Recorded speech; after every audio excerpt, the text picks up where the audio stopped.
नमस्कार दोस्तों, स्वागत है आपका daily one topic by AK YouTube channel पर। आप में से बहुत सारे मित्रों के ये कमेंट आते रहते हैं कि सर वन लाइनर क्वेश्चन ही लेकर आइए, क्योंकि हमारा यूपी पीजीटी पॉलिटिकल साइंस का एग्ज़ाम है अगस्त में। तो उसी को ध्यान रखते हुए मैं आपके लिए वन लाइनर की ये सीरीज़ लेकर आ रहा हूँ, जिसमें आपके जो पॉलिटिकल साइंस में जो 4 मेजर टॉपिक हैं, 4 मेजर जो सब्जेक्ट हैं सिलेबस में, राजनीतिक सिद्धांत, तुलनात्मक राजनीति, अंतर्राष्ट्रीय राजनीति और लोक प्रशासन, इनसे संबंधित जितने भी उसमें पॉइंट दे रखे हैं, जितने भी टॉपिक दे रखे हैं, उनको हम इन वन लाइनर्स में कवर करने की कोशिश करेंगे और आपको टॉप मोस्ट क्वेश्चंस हम यहाँ पे देते हुए चलेंगे। तो वीडियो को पूरा वॉच कीजिएगा और शेयर कर दीजिएगा, ताकि ये आपके साथ साथ आपके अन्य मित्रों को भी काम आ सके। चलिए दोस्तों, शुरू करते हैं आज का ये वीडियो नोट। महत्वपूर्ण वन लाइनर क्वेश्चन है इसके अंदर, राजनीतिक सिद्धांत से संबंधित, इसी प्रकार तुलनात्मक के, इसी प्रकार अंतर्राष्ट्रीय राजनीति के और उसी प्रकार लोक प्रशासन के प्रश्न भी आपको मिलते हुए चले जाएंगे। पहला प्रश्न आप सभी को दिख रहा होगा कि राजनीतिक सिद्धांत का प्रथम वैज्ञानिक दार्शनिक किसे माना जाता है। तो राजनीतिक सिद्धांत का प्रथम वैज्ञानिक दार्शनिक माना जाता है दोस्तों अरस्तु महोदय को। किसको? अरस्तु महोदय को। प्रश्न ऐसे कि ऐसे आपसे पूछा जा सकता है, ध्यान में रखिएगा। ये जितने भी प्रश्न हैं सारे आपको चाहे इजी लगें चाहे टफ लगें, लेकिन ये है महत्वपूर्ण। राजनीतिक सिद्धांत की प्रमुख शाखाएं हैं। तो राजनीतिक सिद्धांत को जब हम अध्ययन करना शुरू करते हैं तो हमारे सामने उसकी 2 प्रमुख शाखाएं निकलकर सामने आती हैं, एक परंपरागत और एक आधुनिक राजनीतिक सिद्धांत। तो इसको भी ध्यान में रखिएगा। परंपरागत सिद्धांत से रिलेटेड जितने विचारक समर्थक हैं उनको ध्यान में रखना है, आधुनिक राजनीति से रिलेटेड जितने विचारक और समर्थक हैं उनको भी ध्यान में रखना है। मैं आपको हर पॉइंट पे यहाँ पे याद दिलाता जाऊँगा, ताकि आप जो रिवीजन कर रहे हैं उसके अंदर मेन चीज़ों पे आप फोकस कर सकें, और साथ साथ मैं प्रश्नों के माध्यम से भी इनको आपको देता जाऊंगा। 2 प्रश्न हुए यहाँ पर। प्रश्न नंबर 3 देखिए। प्रसिद्ध कथन है दोस्तों, आपने कई बार सुना होगा, मेरे वीडियो नोट्स में भी सुना होगा, लेकिन परीक्षाओं में भी ये बारंबार पूछा जाता है कि राजनीति शास्त्र का उद्भव व पतन राज्य के साथ ही होता है। ये किसका कथन है? ये गार्नर महोदय का कथन है दोस्तों। इन्होंने राजनीति शास्त्र का उद्भव यानी राजनीतिक शास्त्र उत्पन्न होना और उसका पतन किसके साथ होगा? राज्य के साथ ही ये उद्भव होता है और राज्य के साथ ही ये पतन हो जाता है। राज्य के बिना राजनीति शास्त्र का कोई भी अस्तित्व नहीं है। तो ये ध्यान में रखिएगा, ये गार्नर महोदय का विचार है, उनका कथन है, उनकी परिभाषा है। प्रश्न नंबर 4। वह विद्वान जिसने वर्गहीन या राज्यहीन समाज की कल्पना की, वो कौन है दोस्तों? वो है आपके कार्ल मार्क्स। ठीक है, तो कार्ल मार्क्स ने जिस प्रकार के राज्य की कल्पना की, उन्होंने कहा कि विद्वान ने वर्ग विहीन और राज्य विहीन समाज की, जिस प्रकार के समाज की कल्पना की, उसमें उन्होंने वर्ग विहीन और राज्य विहीन राज्य की कल्पना की है। प्रश्न नंबर 5 देखिए।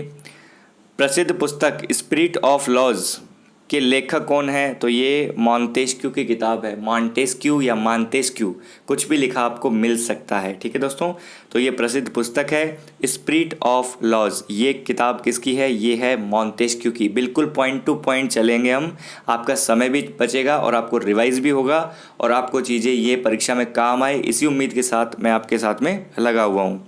प्रश्न नंबर 6 देखिए। फिर से प्रसिद्ध है ये कथन कि राजनीति विज्ञान का विज्ञान होना तो दूर, यह कलाओं में भी सबसे पिछड़ी कला है। ये कथन है दोस्तों बकल महोदय का। ये राजनीति विज्ञान का जब विज्ञान होने पे बात की गई थी तो इन्होंने उस बात को लेकर अपनी बात रखी थी कि राजनीति विज्ञान को आप विज्ञान होना तो बहुत दूर की बात है दोस्तों, ये कलाओं में भी सबसे पिछड़ी कला है। बकल महोदय। ठीक है। प्रश्न नंबर 7 देखिए। दार्शनिक राजा के विचार से संबंधित विद्वान कौन है? दार्शनिक राजा के विचार से संबंधित विद्वान है दोस्तों, महत्वपूर्ण है, वो है प्लेटो। कौन है? प्लेटो। तो प्लेटो ने दार्शनिक राजा का विचार रखा था, उसको अपने तरीके से लोगों के सामने रखा था, दार्शनिक राजा। प्रश्न नंबर 8। उपयोगितावाद शब्द आपने सुना होगा, उपयोगितावाद सिद्धांत आपने सुना होगा। ये किसकी देन है दोस्तों? तो ये है बेंथम की देन है, जेरेमी बेंथम की देन है उपयोगितावाद। ये क्या है, कितना इसका विस्तार है, ये आपने अब तक पढ़ लिया होगा, क्योंकि अब फास्ट रिवीजन का समय है। प्रश्न नंबर 9 देखिए।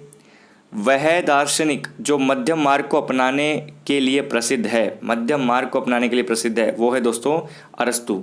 अरस्तु, यहाँ पर थोड़ा सा समझ लीजिए कि अरस्तु ने आदर्श राज्य के लिए जिस प्रकार के संविधान की समर्थन किया था वो संविधान था मेरे दोस्तों मिश्रित संविधान। कैसा संविधान? मिश्रित संविधान का उसने समर्थन किया था अरस्तु ने। मिश्रित संविधान का मतलब ये होता है इन्होंने मध्यम मार्ग चुना था। आदर्श संविधान मध्यम मार्ग या मध्यम वर्ग तंत्र को इन्होंने अपनाया और जनतंत्र और धनिक तंत्र का इन्होंने सम्मिश्रण कहा। किसको? मध्यम मार्ग को। समझ गए? तो अरस्तु ने मध्यम मार्ग को अपनाया था, मिश्रित संविधान का समर्थन किया था। किस किस का मिश्रण किया? जनतंत्र और धनिक तंत्र। धनिक तंत्र और जनतंत्र का क्या किया? इन्होंने सम्मिश्रण किया।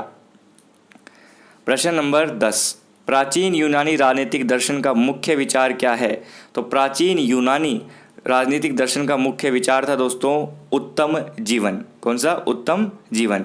तो प्लेटो के अनुसार यदि हम देखें तो अच्छे जीवन की प्राप्ति ही राज्य और व्यक्ति के जीवन का एक महानतम उद्देश्य है और होना भी चाहिए।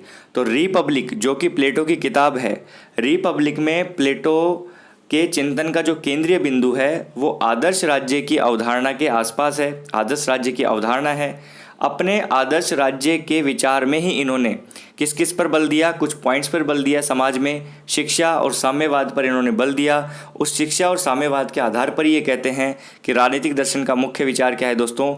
उत्तम जीवन की प्राप्ति, उत्तम जीवन की स्थापना।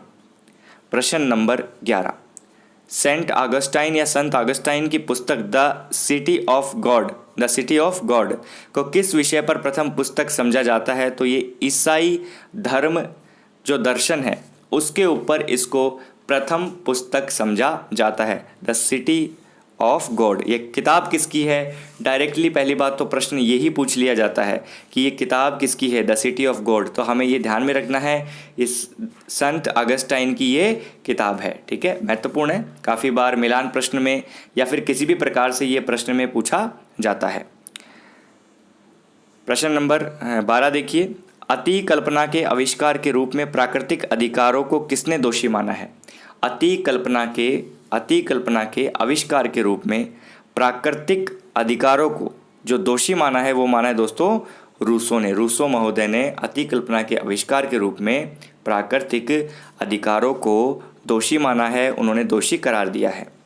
प्रश्न नंबर 13, द्वंद्वात्मक पद्धति सबसे पहले किसने प्रतिपादित की थी? आपको इसमें कार्ल मार्क्स भी ऑप्शन मिलेगा दोस्तों। कार्ल मार्क्स ने द्वंद्वात्मक पद्धति हीगल से ग्रहण की थी, ध्यान में रखना। तो सबसे पहले प्रतिपादित किसने की थी? हीगल महोदय ने। कंफ्यूज नहीं होना, गलत कर देते हैं कई बार, है ना, क्योंकि द्वंद्वात्मक जो सिद्धांत है वो कार्ल मार्क्स का ही हम हाईलाइट होके पढ़ते हैं, है ना। तो चलिए, मानव चेतना स्वतंत्रता चाहती है, स्वतंत्रता अधिकारों की मांग करती है और अधिकार राज्यों की मांग करते हैं। ये कथन किसका है? ये ग्रीन महोदय का कथन है। ऐसे कैसे पूछा जाता है प्रश्नों में कि मानव चेतना स्वतंत्रता चाहती है, स्वतंत्रता अधिकारों की मांग करती है और अधिकार राज्यों की मांग करते हैं, एक दूसरे से ये जुड़े हुए हैं। ये कथन किसका है? ग्रीन महोदय का कथन है। प्रश्न नंबर 15, गांधी जी ने हिंद स्वराज किस वर्ष में लिखा? गांधी जी ने हिंद स्वराज की रचना की, ये किस वर्ष में की? ये की उन्होंने 1908 में। देखिए, राजनीतिक सिद्धांत में जो है आपके विचारकों को भी इसमें शामिल किया गया है, तो उन विचारकों को भी मैं लेकर चलूँगा, उनसे प्रश्न भी आपको दूंगा, टेंशन मत लो। जो आपका सिलेबस है यूपी पीजीटी पॉलिटिकल साइंस का, उसी से रिलेटेड आपको प्रश्न दिए जाएंगे। गांधी जी ने संसद के लिए कौन सा शब्द प्रयोग किया था? बहुत महत्वपूर्ण प्रश्न है। बांझ औरत। संसद के लिए इन्होंने बांझ औरत शब्द का प्रयोग किया था। 17, भारतीय राजनीति के चिंतकों में आध्यात्मिक राष्ट्रवादी दार्शनिक किसे कहा गया? तो अरविंद घोष को कहा गया आध्यात्मिक राष्ट्रवादी दार्शनिक। भारतीय राजनीतिक चिंतकों में अरविंद घोष को आध्यात्मिक राष्ट्रवादी दार्शनिक कहा गया। ठीक है। प्रश्न 18 देखिए, शिक्षित बनो, संगठित रहो, संघर्ष करो, ये एक नारा है, ये किसने दिया था या ये नारा किसका है? तो ये अंबेडकर जी का नारा है। शिक्षित बनो, संगठित रहो और संघर्ष करो। ठीक है।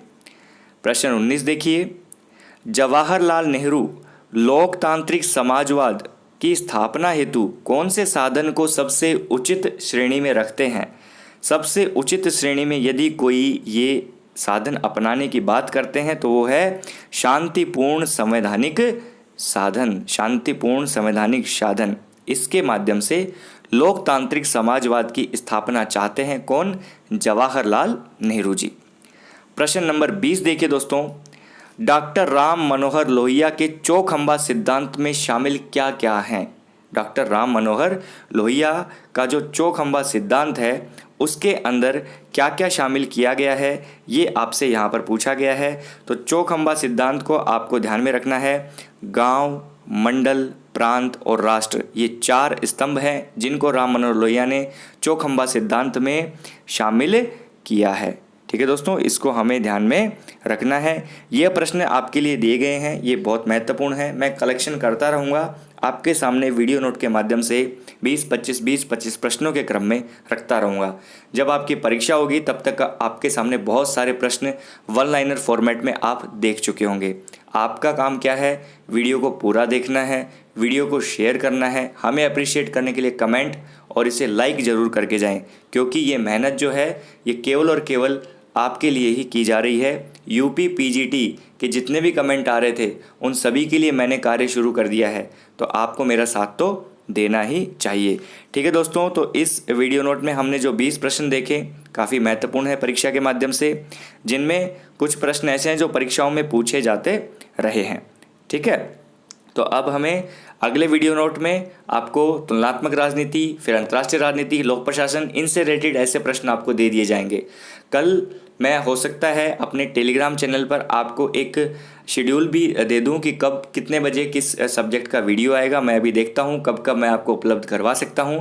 तो टेलीग्राम चैनल को यदि आपने ज्वाइन नहीं किया है तो उसका लिंक आपको डिस्क्रिप्शन में मिलेगा, ठक करके इसको ज्वाइन कर लीजिए ताकि आपको अपडेट मिल जाए। कई बार वीडियोज़ के नोटिफिकेशन यूट्यूब के माध्यम से नहीं जा पाते हैं, तो इसलिए आपको वहाँ पे प्रॉपर नोटिफिकेशन मिलेगा, न्यूज़ मिलेगी, जो भी अपने चैनल से रिलेटेड होगी, जो भी अपडेट होगा वहाँ पे मिलेगा।